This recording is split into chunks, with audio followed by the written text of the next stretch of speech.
अभी तक हमने उष्मीय वियोजन का उदाहरण किया। एक्टिविटी 1.7 में हम करने वाले हैं विद्युत वियोजन का उदाहरण।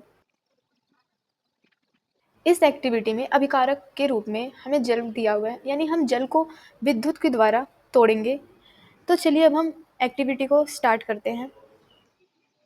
क्रियाकलाप के अनुसार हमने एक प्लास्टिक का मग लेना है और इसके नीचे 2 छिद्र कर देना है और इन छिद्र में हमने कार्बन के इलेक्ट्रोड को फिक्स कर देना है। और इसी के साथ ही हमने इस प्लास्टिक के मग में इतना पानी भरना है कि जो ये कार्बन के इलेक्ट्रोड हैं वो इसमें डूब जाएं। और इसके साथ ही हमने 2 पानी से भरी हुई परखनली लेनी है और उन 2 परखनलियों को इस कार्बन के इलेक्ट्रोड पर उल्टा करके रख देना है, जैसा कि आप यहाँ पे चित्र में देख सकते हो। और हमने साथ में ही 6 वोल्ट की बैटरी को ऐड करना है।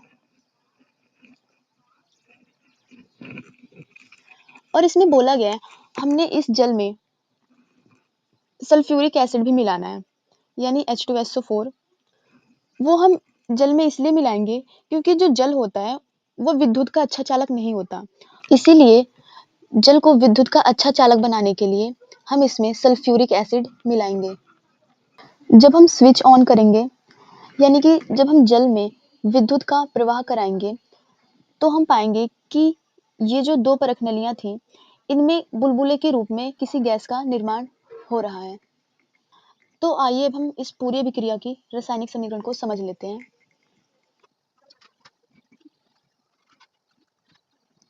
मग में उपस्थित जल में जब हमने विद्युत का प्रवाह कराया, तो जो हाइड्रोजन गैस है और ऑक्सीजन गैस है ये अलग अलग हो जाते हैं। और यहाँ पर आप देखोगे जो हाइड्रोजन गैस है इसके साथ 2 लिखा है, और ये 2 क्या दर्शाता है कि जो हाइड्रोजन गैस है ये ऑक्सीजन गैस की तुलना में 2 गुनी बनेगी। और जो हाइड्रोजन गैस है ये कैथोड पर बनेगा। इसका कैथोड पर बनने का कारण ये है क्योंकि जो हाइड्रोजन के आयन है वो पॉजिटिव होते हैं और ये पॉजिटिव आयन भागा भागा नेगेटिव यानी कैथोड पर आएगा। और ठीक ऐसे ही जो ऑक्सीजन है वो एनोड पर बनेगी। उसका कारण ये है कि जो ऑक्सीजन के जो आयन है वो नेगेटिव है और ये भागा भागा पॉजिटिव वाले इलेक्ट्रोड यानी एनोड पर आएगा, जिसकी वजह से ये जो ऑक्सीजन है वो एनोड पर बनेगी। अब हम दोनों परखनलियों में उपस्थित गैस की जांच करेंगे। तो पहले हम एनोड पर रखी गई परखनली में जो उपस्थित गैस है उसकी जांच करेंगे। इसके लिए हम क्या करेंगे, एक जलती हुई मोमबत्ती लाएंगे। तो जब हम जलती हुई मोमबत्ती उस परखनली के पास ले जाएंगे तो ये जो मोमबत्ती है ये और तेज से जलने लगेगी। अब हम कैथोड पर रखी परखनली में उपस्थित गैस की जांच करेंगे। इसके लिए भी हम एक जलती हुई मोमबत्ती लेकर आएंगे।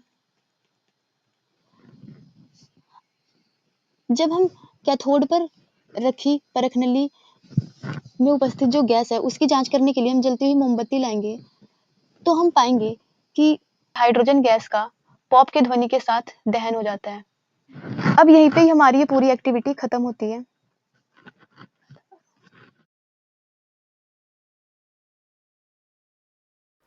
अब हम करेंगे क्रियाकलाप 1.8। इस क्रियाकलाप में हम सूर्य वियोजन अभिक्रिया करेंगे। जैसा कि हम पहले ही पढ़ चुके हैं, सूर्य वियोजन अभिक्रिया में हम सूर्य का प्रकाश का प्रयोग करते हैं अभिकारकों को तोड़ने के लिए। तो अब हम क्रियाकलाप को शुरू करते हैं। चाइना डिश में 2 ग्राम सिल्वर क्लोराइड लीजिए। हमने चाइना डिश लेना है, उसमें हमने 2 ग्राम सिल्वर क्लोराइड लेना है। इसका रंग क्या है? सिल्वर क्लोराइड का रंग क्या है? ये श्वेत रंग का होता है। इस चाइना डिश को थोड़ी देर के लिए सूर्य के प्रकाश में रख दीजिए। हमने क्या करना है, इस चाइना डिश को सूर्य के प्रकाश में थोड़ी देर के लिए रख देना है। थोड़ी देर पश्चात सिल्वर क्लोराइड के रंग को देखिए। अब हम थोड़ी देर बाद सिल्वर क्लोराइड के रंग को देखना है हमने। तो आइए इसकी हम रासायनिक समीकरण द्वारा इसे समझते हैं। हमने क्या करना है, सिल्वर क्लोराइड को चाइना डिश में रखकर सूर्य के प्रकाश में रख देना है। अब हम देखेंगे हमें कुछ टाइम के बाद एक धूसर रंग का पदार्थ प्राप्त होता है और साथ में क्लोरीन गैस। ये धूसर रंग का पदार्थ सिल्वर होता है।